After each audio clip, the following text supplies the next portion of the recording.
अभी ईद की नमाज कुछ दिन पहले ईद गुजरा है। यहाँ का एक खूबसूरत वीडियो मैं आपको शेयर भी कर दूंगा अगर आप चाहते होंगे। हज़ारों लोगों ने अपने नमाज को यहाँ अदा किया था इस ईदगाह में। और ये बताइए, ये ईदगाह है, सामने कब्रिस्तान है और यहाँ से आप देख रहे हैं कचरा घर का जो है बाउंड्री आपको दिख रहा है। कहीं से उचित है, कहीं किसी नियम से उचित है। जहाँ ईदगाह में हज़ारों लोग अपना ईद को अदा करने आते हैं, नमाज को पढ़ने आते हैं और यहाँ पे सामने कचरा घर बना रहे हैं, बीमार बना रहे हैं, सामने कब्रिस्तान है। बेचारा अंतिम यात्रा तो शांति से करने दीजिए।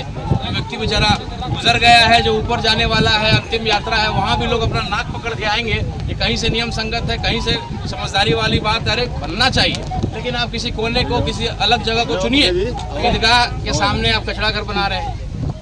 मंदिर आपने देख लिया, छठ घाट देख लिया, ईदगाह देख लिया, कब्रिस्तान देख लिया और यहाँ से 50 मीटर भी नहीं, मुझे लगता है 15-20 मीटर पे यहाँ पे कचरा घर को बनाया जा रहा है। कचरा का पूरा बारंबार पूरा नगर पंचायत इस इलाके का यहाँ आएगा और यहाँ के महादलित के हमारे जो भविष्य हैं, हमारे मांझी टोला के भाई लोग, वो इस बीमारी का, इस कचरा का देख रेख करें और बीमार हो।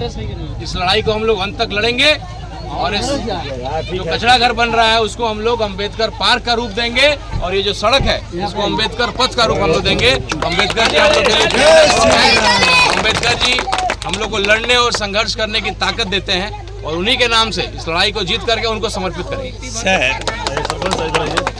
सर इस विषय को लेकर हमारे बिहार विभूति स्वर्गीय सीताराम सिंह जी के द्वारा इस समाज की लड़ाइयों को बहुत तरजीह दिया गया। आप उनके सुपुत्र हैं। इस विषय को लेकर हमारे शिष्टमंडल माननीय विधायक जी से मिले हुए थे और एसडीओ साहब के यहाँ जब हमारा शिष्टमंडल गया, वहाँ शिष्टमंडल के द्वारा बताया जा रहा है कि इस अवशिष्ट भवन को हटाने के लिए 4 करोड़ रुपए की मांग की गई और जिन लोगों के द्वारा आवेदन पर हस्ताक्षर किया गया उन लोगों पर एफआईआर दर्ज की गई। कल थाना प्रभारी महोदय से मैंने बात किया तो उन्होंने कहा कि नहीं एफआईआर हुआ ही नहीं। सर क्या मैटर है, ये ऐसा क्यों हो रहा है? देखिए, यहाँ प्रशासन जो है इनको बहरे को सुनाने के लिए धमाके की जरूरत पड़ती है। इन लोगों को जाइए, आग्रह करिए, कमज़ोर बनकर अपने अधिकार की बात करिएगा, आपके अधिकार की कोई चिंता नहीं करेगा। आज हम लोगों ने इस लड़ाई को शुरू किया है। आपके जो भी मुखिया हो, सरपंच हो, बहुत लोग यहाँ उपस्थित हैं, मैं उनका धन्यवाद देना चाहता हूँ। और वैसे लोग जो आज उपस्थित नहीं हैं उनसे सवाल करिएगा कि जब मेरे अधिकार की लड़ाई हो रही थी, इस इलाके के भविष्य की बात हो रही थी, तो आप क्यों नहीं आए? आप हमारी लड़ाई का हिस्सा क्यों नहीं बने?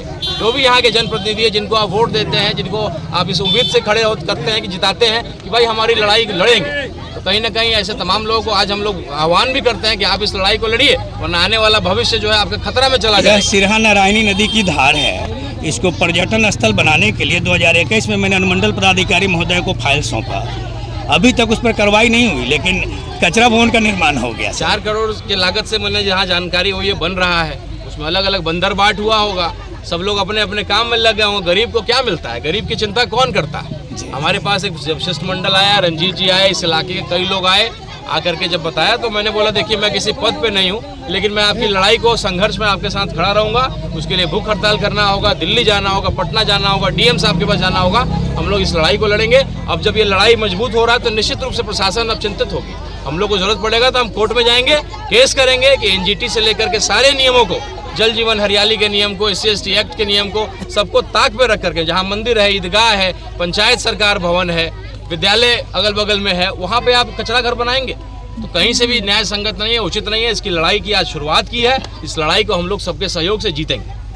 जिस तरह पर एक से एक विधायक है, मंत्री है, उसके बाद नगर निगम है, इस सब को कोई रेख देख नहीं है, इसमें राणा रंजीत ही आगे क्यों रहता है? देखिए, ऐसा है कि जब पद पे कोई नहीं होता है तो संघर्ष करता है। पद पे जाने के बाद थोड़ा सा सिस्टम का हिस्सा बन जाता है, सबका कमीशन तय हो जाता है। हमारे पास भी कई लोगों का फोन आया, काहे के लिए मुद्दा को हटा रहे हैं, कुछ हम लोग आपको दे देते हैं। अरे हम बोले कि भाई पिताजी का दिया हुआ, जनता का दिया हुआ बहुत कुछ है, मुझे किसी चीज़ की जरूरत नहीं है। और हम लोग जब जनता की आवाज़ को लड़ते हैं, वही हमारा भूख है, वही हमारी शांति है, वही